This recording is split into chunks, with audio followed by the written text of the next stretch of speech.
Ya estamos de regreso en Negocios en Imagen. Vamos a platicar sobre esta propuesta de reforma a la Ley Federal de Telecomunicaciones y Radiodifusión, que pues así como se está prácticamente aprobando, pues va a generar afectaciones económicas. Algunos calculan esas afectaciones en más de 76,000 millones de pesos al año. Vamos a platicar con Ernesto Piedras, él es director general de The Competitive Intelligence Unit. ¿Cómo estás, Ernesto? Siempre un gusto, Darío, estar aquí contigo. Y sí, mira, no cabe duda que es conveniente revisar los marcos legales, los marcos regulatorios, más en este sector, tú lo reportas regularmente, cambia la tecnología, cambia la forma en que usamos nuestros smartphones, la banda ancha, las redes sociales, la mensajería instantánea. Entonces, claro que hace falta revisar esta ley, estos marcos regulatorios, pero para actualizarlos, no para ponerlo en riesgo de concentración, de romper los incentivos a la inversión. Y aquí parece que se hizo con insuficiente conocimiento del mercado y por eso esta cifra que tú nos has narrado de un riesgo de perder 76,000 millones de pesos al año, cada año, porque se dejaría de invertir, dejaríamos de consumir, gastaríamos más en estos servicios. No es poca cosa para esto que usamos, pues para trabajar, para estudiar, para divertirnos, para hacer streaming. No es poca cosa, Darío. Claro. Ernesto, ¿cómo estás? Te saluda Rogelio Varela. Estimado Rogelio, muy buenas tardes. Tú también sabes mucho de esto y bueno, resulta preocupante y lo dicen asociaciones, empresas, consumidores. Aquí estamos en esta discusión. Claro. Ernesto, ¿cómo sale esta cifra de los 76,000 millones de pesos? ¿Cómo explicarla a partir de, pues, de lo que nos comentas de la incertidumbre en torno a la nueva ley? Mira, básicamente es un ejercicio en donde lo que se hizo es sumar cuánto costaría o cuál sería la merma de lo que dejarían de invertir las empresas que operan en el sector.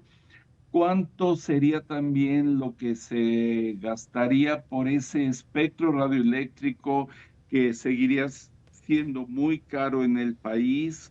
¿Cuánto costaría por ese soterramiento, ese bajar los cables que se tiene que hacer, pero se tiene que hacer de manera organizada? No se puede hacer de un día a otro como ahí se propone.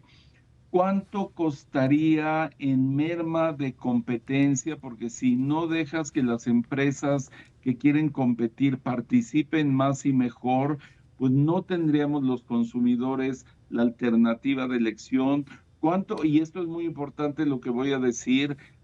Ya con la reforma del 2014 habían bajado mucho los precios. México era uno de los países más caros del mundo, definitivamente el más caro de la OECD, y los precios bajaron a niveles muy competitivos y de repente ya no han bajado porque pues no hay condiciones competitivas. Si no bajan los precios, vamos a nuevamente estar pagando precios muy caros. Y de hacer esta aritmética de los precios de las inversiones es que hicimos este ejercicio de falta de competencia, de falta de condiciones de mejora en las telecomunicaciones que pagamos las personas, las familias, las empresas y llegamos a esta cifra que hoy por hoy en el 2025 aproxima esos más de 76,000 millones de pesos al año, cada año en el país.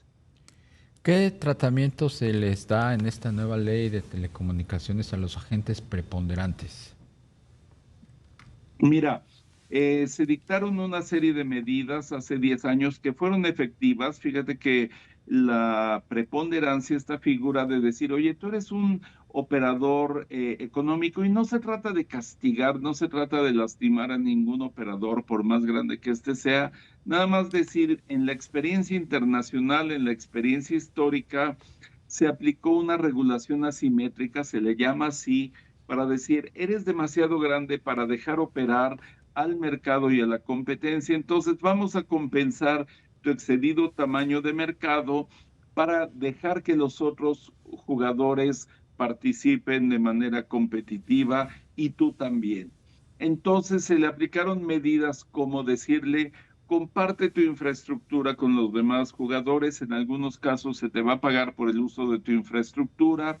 Se le dijo también, deja que no se te pague por el uso de cierta infraestructura física o aérea, y así una serie de medidas, y eso resultó en eficiencias en la operación del mercado, no como medidas permanentes, sino como medidas transitorias, y esto trajo una renivelación de la competencia en el mercado, pero de repente dejaron de tener eficacia en su operación. Insisto, no como medidas permanentes, pero aquí lo que se ha propuesto, y tuvimos participaciones en el Senado, acudió la academia, acudió la industria, acudieron asociaciones de consumidores y varias instancias más con recomendaciones a decir, estas medidas han funcionado, pero ya no son suficientes, que se agreguen algunas más, que se apliquen por algunos años más y que se retiren como se ha hecho en otros países, Reino Unido, Europa continental, Estados Unidos y Canadá.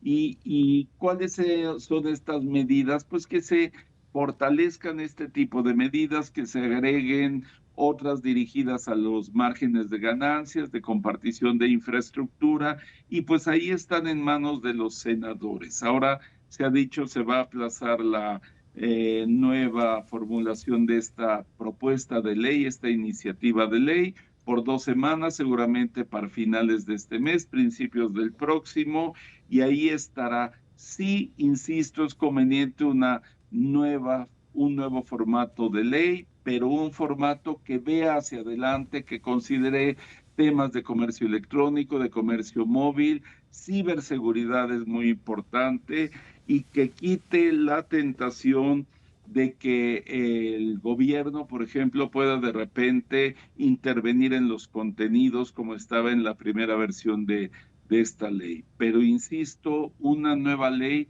que vea hacia adelante, no que sea intervencionista desde la instancia del gobierno. Claro. Y mientras llega esta nueva ley, Ernesto, y también un nuevo regulador, ¿qué está pasando con la industria de las telecomunicaciones? Pues eso es preocupante, Rogelio, porque está básicamente frenado. Como hay incertidumbre para que los operadores inviertan, lo que necesitan es certidumbre de que va a haber un mercado en competencia, de que va a haber un mercado creciendo, y hoy por hoy prácticamente se han frenado las inversiones. El agente económico preponderante, América Móvil, Telmex, Telcel, desde hace muchos años invierte lo menos posible, y quienes venían invirtiendo eran los operadores en competencia, pues han también frenado sus inversiones. Entonces, no hay inversión. Te puedo decir, por ejemplo, mientras que el mundo vive en la quinta generación 5G, México podemos decir que no somos ni siquiera 4G, somos 3.6G. Y quien nos esté escuchando, que vea su teléfono, y la mayoría vamos a estar en 3G, ni siquiera en 4G. Entonces, es preocupante que el mundo viva en 5G y nosotros más bien tirándole a 3G, cuando lo que necesitamos es competir por la vía de las inversiones con una regulación adecuada. Entonces, sí que se acelere este nuevo formato de ley, pero una ley para competir, una ley para invertir, una ley para que los consumidores tengamos las mejores condiciones de telecomunicaciones posibles, y que nosotros elijamos al mejor operador disponible en el país. ¿Se está achicando el mercado mexicano de telecomunicaciones o de telefonía? Ernesto, te lo pregunto porque pues, tenemos ahí un operador que está en plena retirada, que es Movistar, Telefónica. Vemos a un AT&T que pues ha regresado también frecuencias y no se ve pues con nuevos recursos para seguir creciendo, y sin embargo vemos un Telcel ciertamente con el liderazgo, y a un operador todavía más fuerte que es Byte, que se ha valido pues de la fortaleza que le ha dado, dicen muchos, de manera pues desleal Altán, que es una empresa del Estado. Fíjate que aquí incluso aplica el término nobleza. Es un sector de las telecomunicaciones tan noble que a pesar de la mala condición macroeconómica, de la terrible condición geopolítica que impera en lo internacional, de la incertidumbre regulatoria que estamos comentando en este momento, el sector sigue creciendo, crece 1.2% en su tasa anual al primer trimestre del 2025, lo acabamos de reportar desde The Competitive Intelligence Unit, o sea, sigue creciendo, podría crecer mucho más, mientras que la economía ya vimos que prácticamente no está creciendo, el sector crece, pero debería crecer más. Bien. Como tú lo dijiste, en sus elementos, Telefónica, pues quisiera estar en retirada, AT&T con sus dificultades, pero el sector en su conjunto crece, tenemos cada vez mayor ancho de banda, los usuarios estamos comprando smartphones de mejor calidad, etcétera. Un sector que, como dije al inicio de este párrafo, es noble Bien. y está teniendo tasas positivas. Lo importante Ernesto sería crecer más, Piedras. tener un país más conectado. Muchísimas gracias Entonces, por la entrevista, Ernesto. Tenemos que cortar porque nos va a agarrar aquí el corte en automático. Muchas gracias por la entrevista. encantado, Darío, Rogelio. Hasta la próxima. Hasta la Buena próxima, tarde. Ernesto Piedras. Vamos a